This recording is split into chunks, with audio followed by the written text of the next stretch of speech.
Each year, Microsoft Research hosts hundreds of influential speakers from around the world, including leading scientists, renowned experts in technology, book authors, and leading academics, and makes videos of these lectures freely available.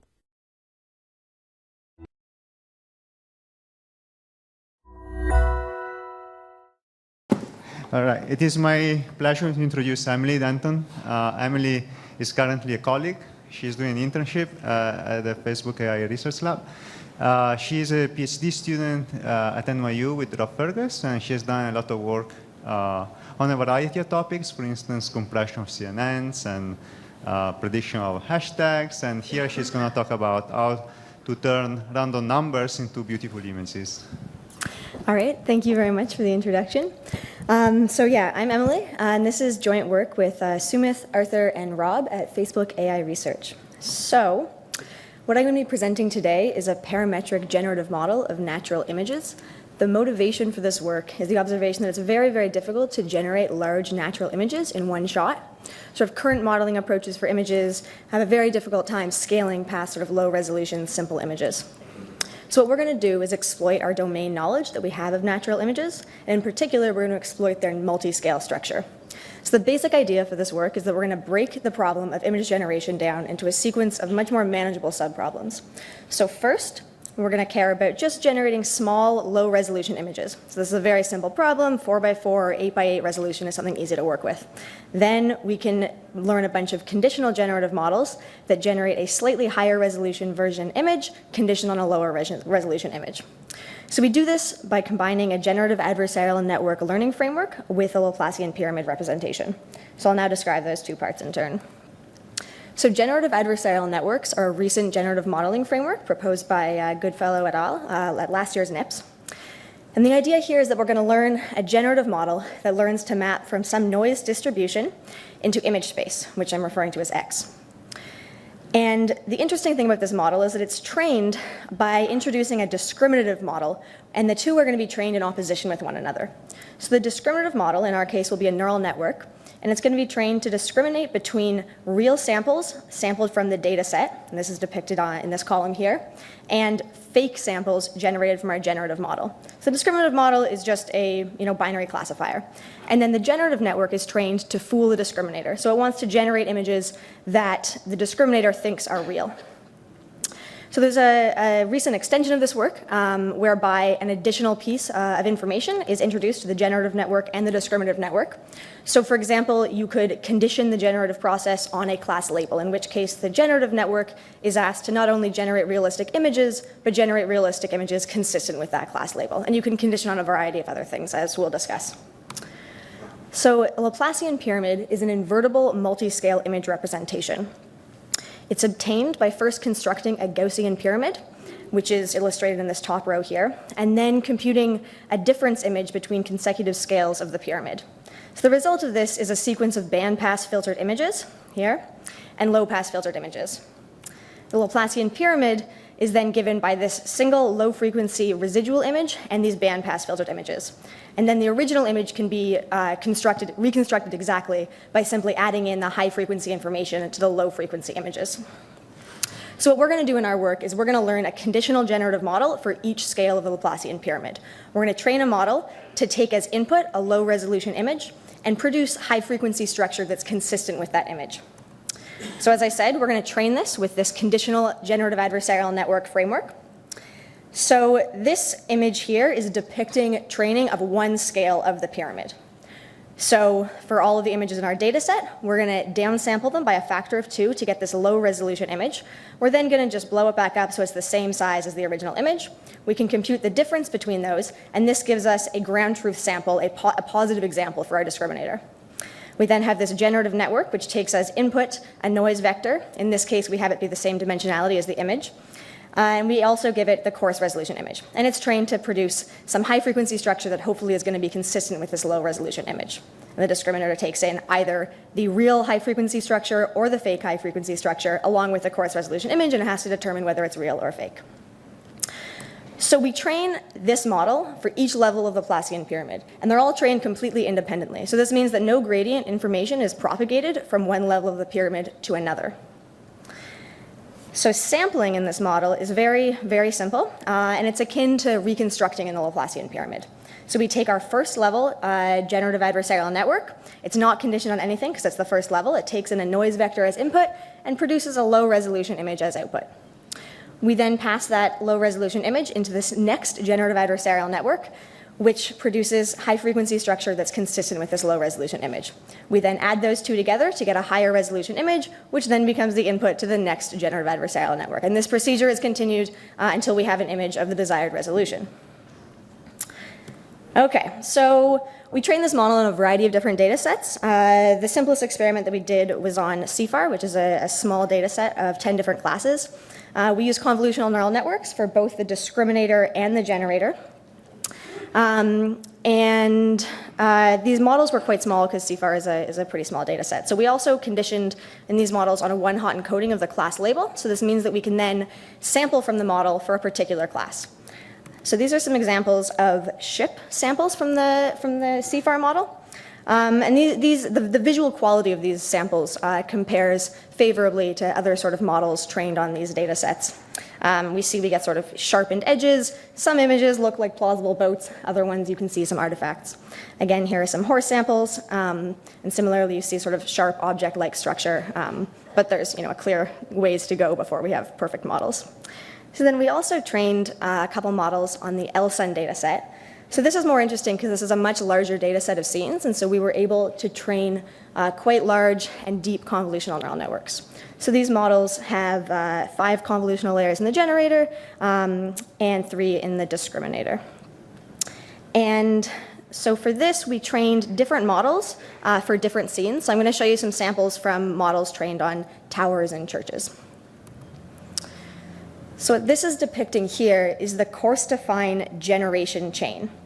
So the way you read this is this first column here shows a 4x4 sample from the coarsest level generative model. And then we condition the second generative model on these low resolution images, and we generate something of resolution 8x8. We then condition and get 16x16, and so on.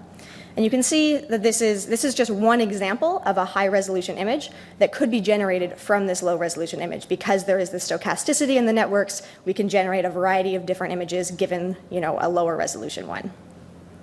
So we can look at what these samples look like. So these are a bunch of random samples from a model trained on churches. And we can see that these are 64x64. So I should say these are larger resolution than previous models were able to achieve. And you can see, there's a fair amount of variability in the images, and there's a lot of sort of detailed structure. And from far away, they look like churches. If you look up close, you'll see little warped images, but they're fairly realistic images. So another thing that we might want to do with our model is sort of probe, what kinds of variability the model has learned. And so to test this, what we did was we sampled a single low-resolution image from our coarsest model, and then we conditioned the generation process on that image. So that's what's shown here in the leftmost column. And then all subsequent columns here show different samples from the model, so different random noise vectors are injected into the model to get different different high-resolution images that are all consistent with this low-resolution image. And what's interesting here is that you see that the network has learned all sorts of different structures about towers and churches. So if our model is simply learning a lookup table, for example, you would see very, very slight variance of the original image. But we do, in fact, see sort of towers being added and removed in different sort of variants of semi-realistic church images. So another thing that we can do, which I'm going to illustrate in this video, which it might have a little bit of trouble buffering initially, but bear with me. So what we can do here is see what kind of manifold of images our model has learned. So what I'm going to show you is in this corner here, we're going to be traversing a path in the space of 4x4 images. And then this section here will show a 16x16 image generated conditioned on that 4x4, and this shows the 64x64 version of it. So give it a second while it buffers. It'll start to look more realistic. But what you should be noticing here is that there we go. So the images are sort of varying smoothly. And we do sort of see church images at every point. We see sort of, different churches morphing into different churches, but it's varying smoothly as we traverse this low resolution space. And you can do different sorts of variants of this, and we have some demos online that show different sorts of ways to probe these models. So, okay, almost done. So generative adversarial networks are wonderful, powerful models, but they're very finicky to train, and there's lots of instability issues. And so very recently, in the past couple weeks or so, a paper's come online by Radford, Metz, and Shintala. And this is a very nice paper, and it proposes a bunch of tricks to stabilize the generative adversarial network training process. And so they use these tricks, and they train very deep models. And these are not our conditional Laplacian pyramid models. These are just standard generative adversarial network models. And they get quite high quality samples. So these are just an example of bedrooms. They train on a variety of other data sets. But the samples look very, very nice. So something nice about this is that the techniques that they propose are orthogonal to our work. So some future work for us will be to combine those tricks into the training of our generative adversarial networks at each level of the pyramid to hopefully produce even higher quality and higher resolution images. So to summarize, we've proposed a very simple model that is able to exploit our domain knowledge of images. And there is a variety of sort of ways this model could be used. For example, it could be used as a decoder in an auto-encoding framework for unsupervised learning. And as I mentioned, there's a lot of future work to be done to make these models more stable and easier to train, but people are sort of looking into this. So if you want to look at our code, try it out, or see some more examples, you can go to this website here. Thanks.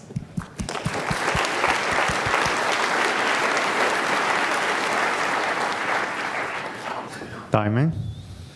Thank you. This is a very elegant combination of two solid ideas. I like it a lot.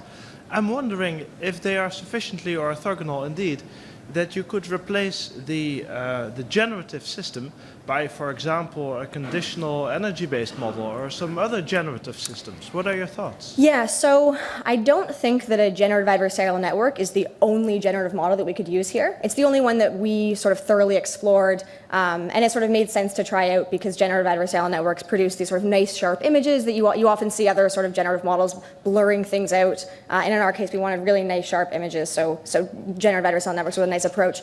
But that being said, any sort of really powerful conditional generative model should be, able to be plugged into this method, and that would be a very interesting thing to explore. Okay, thank you. Any other question?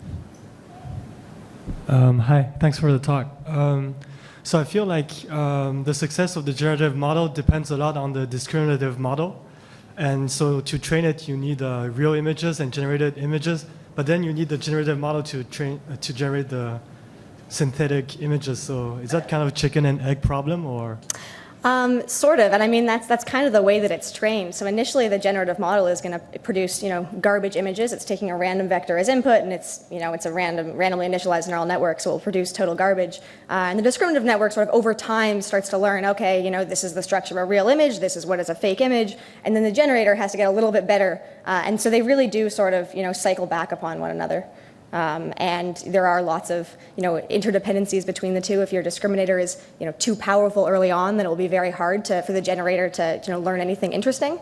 So there definitely is a very very strong and important interplay between the two of them during training. Okay, thanks. Any other question? Okay, so let's thank Emily again.